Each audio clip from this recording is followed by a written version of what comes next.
Pessoal, então iniciando nossas aulas já com o AutoCAD, quer dizer, continuando, né? Já fizemos a base e agora hoje eu vou apresentar comandos básicos que vão estar basicamente concentrados nesses dois quadrinhos aqui, ó, e alguns recursos que aparecem aqui embaixo. São coisas básicas para a gente começar a desenhar no AutoCAD. Aí eu já reforço, né, essa janelinha que fica no cantinho aí por padrão.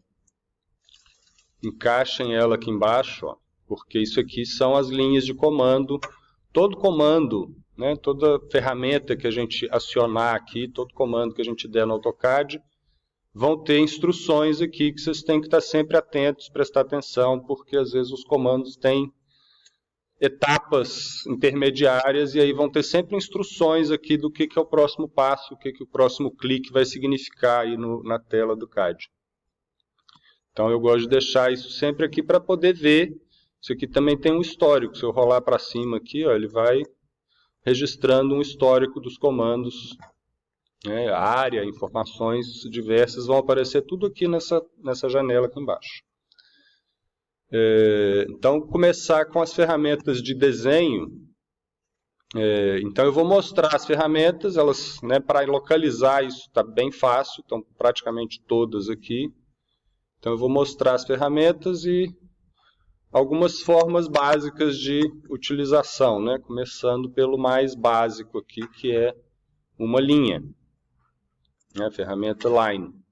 Então, ele já aciona aqui, ó, eu cliquei, aparece aqui o comando e ele já me pede, ó, Specify First Point. Então eu vou dar um clique para começar essa minha primeira linha. Normalmente antes de dar a primeira linha a gente escolhe um layer aqui. Agora tanto faz, eu vou botar só uma cor mais gritante, para ficar mais visível. Então, acionei o comando linha. Eu vou dar um primeiro clique. E aí eu posso ir clicando e fazendo linhas, né? Na sequência, na hora que eu quiser parar de desenhar a linha, eu dou um ESC. Só que a gente vai fazer desenho técnico, então não vou desenhar tão aleatoriamente assim. Então tem alguns controles básicos que eu até coloquei aqui no Moodle para vocês, ó. Vou abrir daqui direto. Que são essas configurações. Não, vou ter que abrir de... Então aqui, ó, primeiro tem dois botões aqui que um deve começar ativado de vocês, que é esse grid. E eu costumo desligar, não vejo muita utilidade para isso. Desligo o grid. O botão vizinho é um snap, né, com base no grid. Então ele vai fazer as linhas travadas. Se eu ativar os dois aqui, ó, qualquer linha que eu fizer aqui, ela vai ficar em algum ponto da malha do grid específico. Isso normalmente incomoda um pouco. Eu costumo trabalhar com esses dois desabilitados. Continuando caminhando nessa barra, tem esse aqui que é um dos importantes, ó, que é o Ortho Mode. É o modo para fazer linhas ortogonais. Então, na hora que eu aciono esse modo orto, que também pode ser acionado na tecla F8, mais prático usar direto no atalho, né? F8 e F3 são dois que vocês vão usar bastante. F8 para o orto, F3 eu já explico do snap. Então, o orto, na hora que eu vou fazer uma linha, ela vai travar nas direções horizontal ou vertical, conforme a posição do mouse. Então eu posso variar mais a posição do mouse, que ainda assim a linha vai sair retinha, né? Então é o que a gente pode fazer uma analogia aí com uma régua paralela, o uso dos esquadros, então para desenhar as linhas ortogonais. Semelhante, só que com mais variações, tem esse tracking. O tracking a gente pode escolher, ele vai travar direções, só que aí a gente pode escolher ângulos notáveis aí, né? Eu gosto de usar esse de 15 em 15, que aí a gente consegue replicar basicamente o que a gente consegue fazer com os esquadros, a gente resolve a maior parte das situações. Então, se eu ativo esse Polar Tracking, o orto desativa, né? Eu tenho que ligar um ou outro. Então, nesse caso, eu vou desenhar linhas. Aqui eu já fui com o line, que é o L, que é o atalho para o comando. Então, se eu for desenhar uma linha, ó, ele vai travando a cada 15 graus e mostra a janelinha ali, o ângulo que está. Então, eu posso ir girando aqui, fazer linhas, ele consigo travar essa direção de 15 em 15 graus.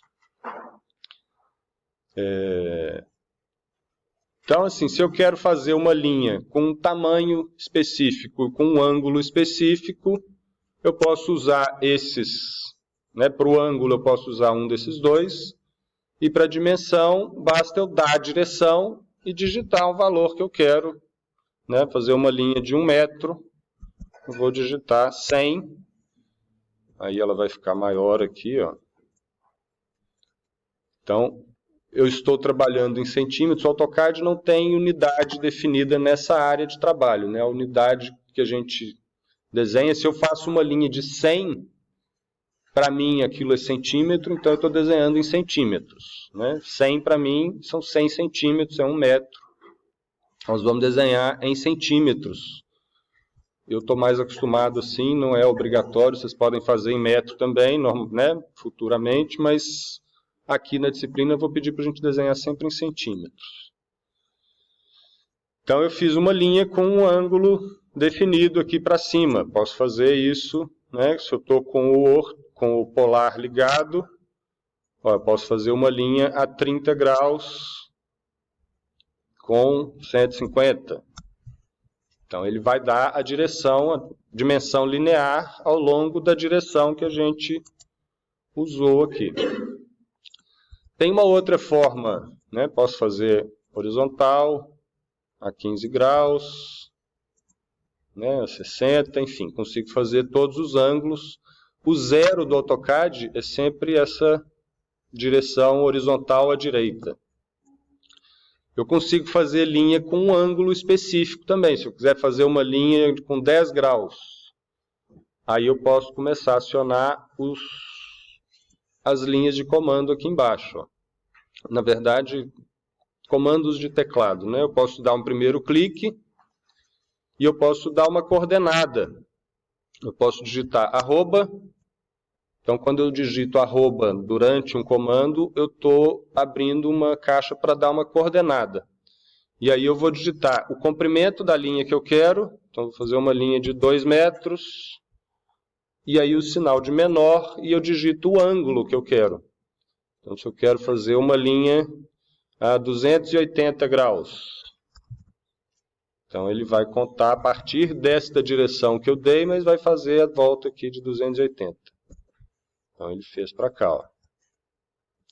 Né? 0, 90, 180, 270, mais um pouquinho. Então, ele fez a linha com o ângulo que eu digitei ali, ó. De novo, arroba, a medida que eu quero, né, 100, medida aleatória, e um ângulo 23 graus.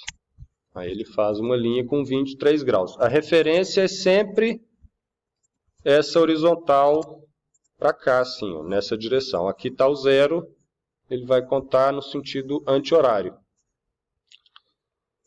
Então, assim, a gente faz linhas com ângulo, né? Esse raciocínio também serve para outras ferramentas depois.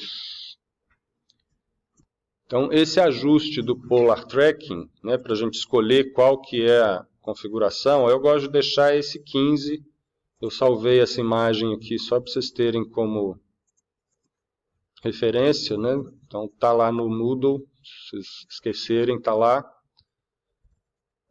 E aí tem um outro item que é legal de saber, né? Eu posso desenhar uma linha, mas eu já tenho coisas acontecendo aqui no meu desenho. Então, eu quero usar uma linha a partir de um ponto específico do desenho, que já existe.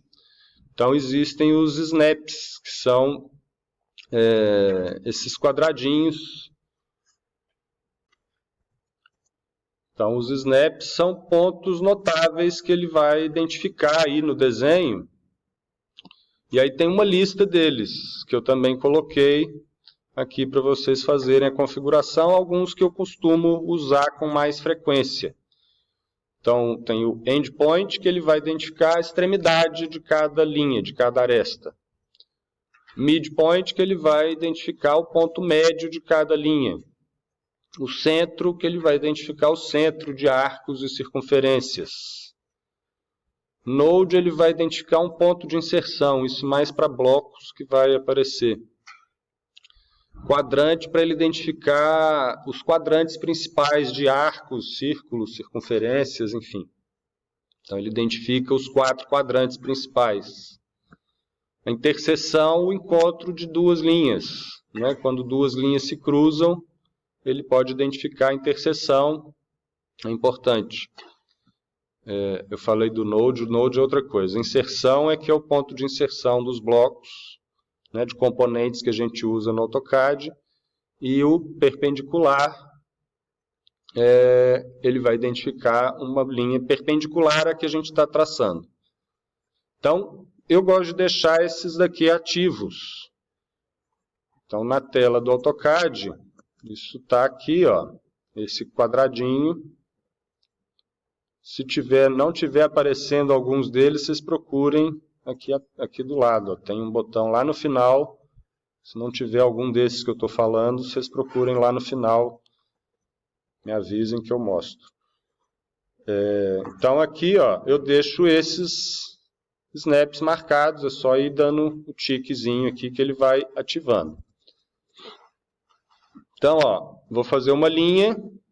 Dei um comando, line, ele já mostra automaticamente aqui algumas opções de comandos com aquela letra que a gente começa a digitar. Então, é fácil acostumar com os atalhos. Então, o endpoint está aqui, ó, são extremidades das linhas. Eu posso pegar a extremidade de qualquer linha, ele identifica como o endpoint. Vou desligar uma outra coisa aqui. Aqui tem o ponto médio. Né? Então, eu quero fazer uma linha a partir do ponto médio, né? Outra linha a partir do ponto médio. Então, ele vai desenhando linhas usando o ponto médio como referência. Deixa eu ver os outros aqui. Ó. O quadrante, vou fazer um círculo aqui só para... posso fazer uma linha que eu identifico os 4 quadrantes aqui, ó. Então, eu posso traçar o diâmetro dessa circunferência usando linhas, identificando os quadrantes. Se eu não tivesse isso, vou apagar aqui para poder mostrar o centro. Então, o centro, ele identifica o centro de uma... No caso da circunferência, a gente consegue localizar mais fácil. Mas eu posso também ter só um arco, um arco diferente aqui, que fica, né, não é tão notável. Eu posso desenhar uma linha, ele identifica aqui o centro desse arco. Aí eu posso ir desenhando com base no próprio desenho, né, no que já tem definido aí. Essa extensão, na verdade, eu não marco. O perpendicular, eu vou fazer uma linha, eu quero que ela encontre ali, ó, perpendicularmente com uma outra pré-existente. Então, ele identifica que ali tem um ângulo de 90 graus. Ou, nesse caso, a linha está inclinada, eu quero fazer uma linha que chegue lá perpendicularmente. Ó. Então, aqui eu tenho um ângulo de 90 graus entre essas duas linhas aqui. Ó. Então, isso são os snaps básicos, são muito úteis. Às vezes eles não são, né? Às vezes a gente quer usar a precisão do snap, às vezes a gente precisa desligar. Então, eu posso desativar eles a hora que eu quiser e aí eu não tenho mais esses pontos notáveis. Então, aí se eu for clicar aqui, ó, eu quero fazer uma linha aqui, ó, no olho, não façam isso, porque vai ficar assim, ó, na hora que a gente aproxima, né? De longe parece que está certo, a linha ficou pequenininha. fazer uma linha ali, ó. Só que na hora que eu aproximo, elas não estão se encontrando, isso acaba dando problemas. Então o Snap tem essa utilidade. Às vezes a gente quer soltar ele para desenhar mais livremente, mover uma coisa sem ele ficar catando snaps do desenho. Às vezes a gente quer acionar. Então, para acionar e desacionar, tem a tecla F3. Então, F3 e o F8, que é o orto, a gente adiciona e desaciona o tempo todo. Então, mostrei linhas e esses recursos básicos de controle de direção e dimensão das linhas. Semelhante às linhas, tem a polyline. Então, quando eu faço linhas, eu posso fazer linhas aqui aleatoriamente. Ele vai fazendo, vai conectando uma na outra e vai fazendo as linhas. Então, cada linha é um objeto independente que eu posso selecionar aqui, ó, separadamente. A polyline funciona igualzinho a linha, eu consigo dar coordenadas, vou fazer uma polyline de 250 com um ângulo de 45. Aí ele faz a linha com a coordenada que eu coloquei. E aí vou continuando fazendo linhas. Ó, eu estou com o polar ligado, eu consigo fazer ângulos ortogonais aí direto. Então, a polyline, a diferença é que isso aqui é um objeto só. Então, é útil, por exemplo, para a gente fazer, se isso aqui fosse a forma de um ambiente qualquer, eu posso fazer uma polyline e eu posso tirar a área disso daqui, ó. Depois eu consigo tirar a área dessa polyline. Depois eu mostro esses detalhes. Então, são duas formas de desenhar linha. Às vezes vai ser conveniente fazer elas separadas, na maior parte dos casos. Em algumas situações a gente vai querer fazer polylines. Então, esses são os comandos básicos de linha. Eu vou encerrar esse vídeo para dividir um pouquinho. Continuo no próximo.